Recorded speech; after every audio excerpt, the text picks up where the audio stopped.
Welcome to Beauty Times Medicine, the video and podcast series hosted by Galderma, where we continue to uncover the science behind beautiful, healthy skin.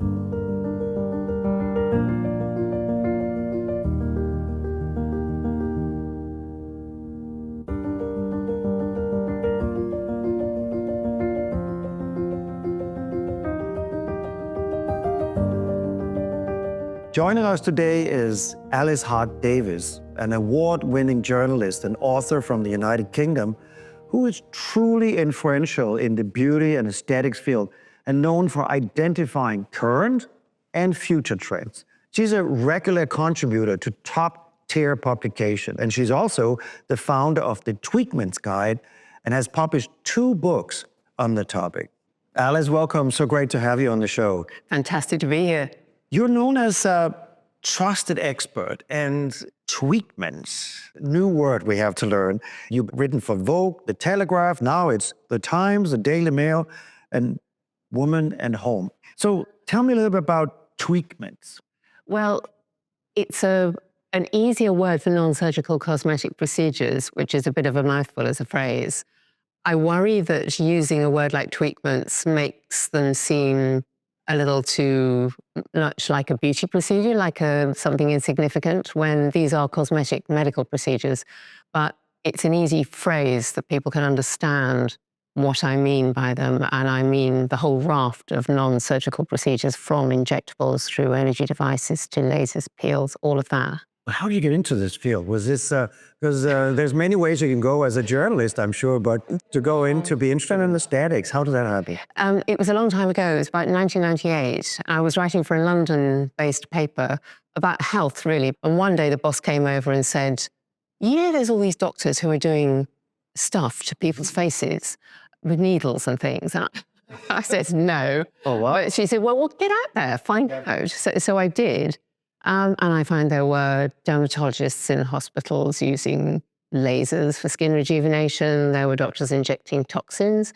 There were nurses who were working mostly with the plastic surgeons who were injecting, collagen. So it was completely compelling, because here was this extraordinary new field that nobody seemed to know about except for the people who were involved in it. So I was really entranced by it from then. So I've been following it ever since.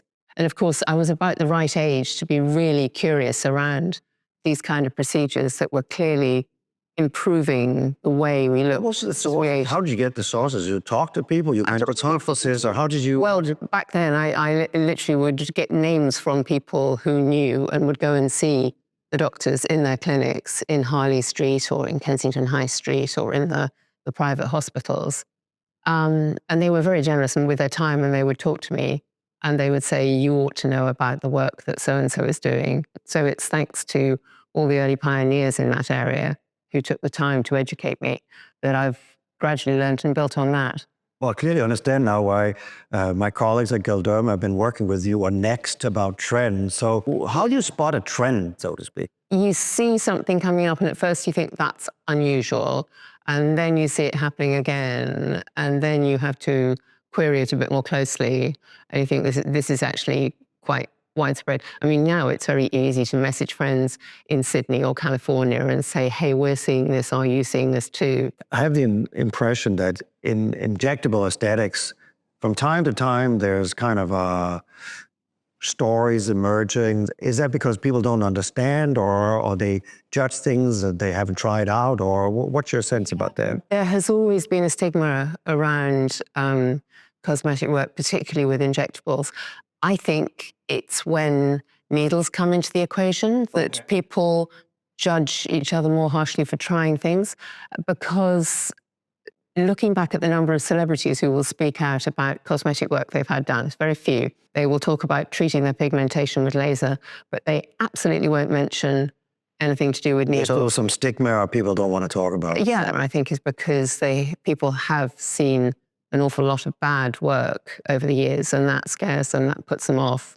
And that creates a lot of the myths and misconceptions. But if you look at the statistics, the so-called bad work is a relatively very small percentage, particularly also around fillers. You have the impression there's from time to time some negative buzz about it. Why do you think that? Is that because social media exaggerates something, or what's your sense of that? Social media picks up on these fears and misconceptions and amplifies them at such speed.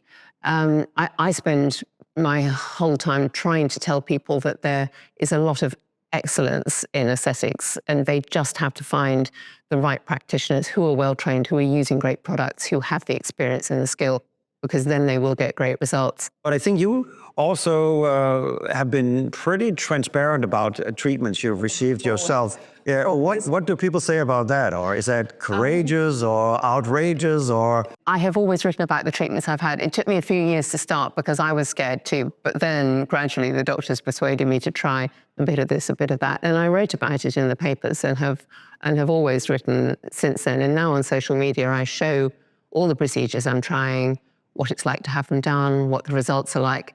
But in this sea of information coming from social media and other sources, if you look at the statistics, there's an awful lot of people extremely satisfied with their regular aesthetic treatments that feel that this is changing their life. Is that drowning a little bit in some of the negative stories about fillers or whatever it may be? Or? I think the trouble with social media is that whatever you look at, you are shown more of.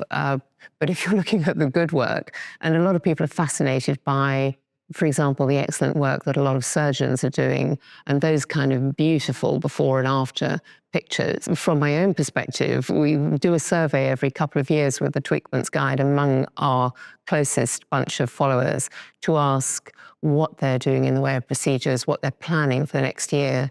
And they are all very engaged with the procedures and, interestingly, planning to spend more next year on treatments than they were last year. So they plan for it, they budget it, and they know that it has to be a part of their lives because it has become such a useful and supportive thing to them. You know, aging is a bigger and bigger theme, and people, they want to age in a way they feel. They may have a number when they get to their birthday, but they feel maybe a bit younger. They also want to look that younger. People are realizing there's a lot you can do to improve your health span, you know, how well we live as we live longer. And I think along with that comes an increasing acceptance of, if it's okay to do this with our bodies, surely it's okay to do it with our faces. And the knowledge that you don't have to accept what your genes have handed down to you in terms of a predetermined aging pattern. I mean, for me, the huge benefit of aesthetic procedures is that they give us the opportunity to manage how we look as we age, which was never an option in the past, particularly for women, because it used to be just the facelift and face creams and nothing in that gap. And now there are so many options that at whatever level. Canceling age is one of these trends that I think you have spotted. How do you then make sure that also there's relevant, objective, good information that can guide all the people that must be seeking appropriate treatments by the relevant treaters? It's by trying to point out to them how to find good practitioners, the organizations to which these people belong, whether they're surgeons or nurses or dentists or doctors, whoever is doing these treatments.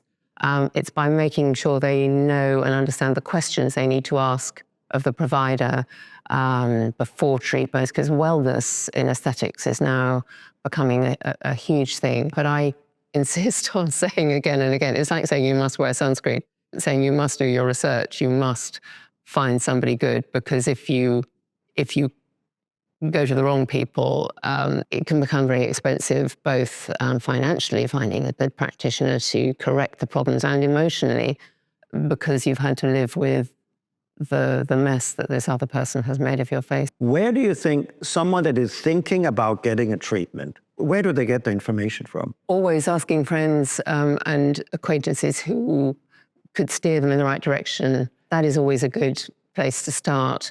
And I think people, if they have a social circle where people are doing treatments, they will ask that. Social media is a huge place where they do research. I don't think it's an ideal source for research, but that's what the statistics show. That's where people look. I would suggest my website, because I try to have straightforward, clear information on all the procedures and what they are, how they work, just so people can have some understanding of what differentiates, polynucleotides from everything else in that space. And I've also read that you say there may also be other skincare or other more holistic things that would be good and that people should be doing. What's your perspective on that? I think skincare is fundamental. Any doctor will say this is where you start. They will start their patients on appropriate skincare that will get the skin functioning as well as it can do before they start on the procedures. So that's essential to whatever they do. It's non-negotiable, absolutely. I mean, maintaining the fabric of the face in that great condition, protecting it from the environment, nurturing it, hydrating it, that's absolutely basic necessity, yes. What are the one or two things that you really think is going to be the next trend? What do you think is going to be in aesthetics? I think regenerative procedures, so that's anything from the biostimulators sort of onwards, are huge because people love the idea of being able to sort of renovate their skin from the inside.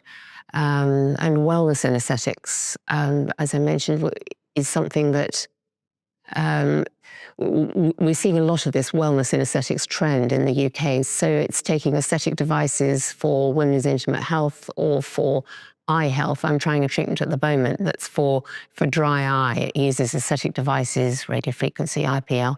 Clinics are realizing they don't just need to help people with their faces, they need to help them with their whole lifestyle in order to help them feel better and so that their bodies will match how good their faces are going to look. Wow. Thank you so much for all of the trends you've been able to spot and the Tweakments and everything, and look forward to following all the publications and everything you do. So thank you so much, and thanks for being here today. Well, thank you so much. Absolute pleasure.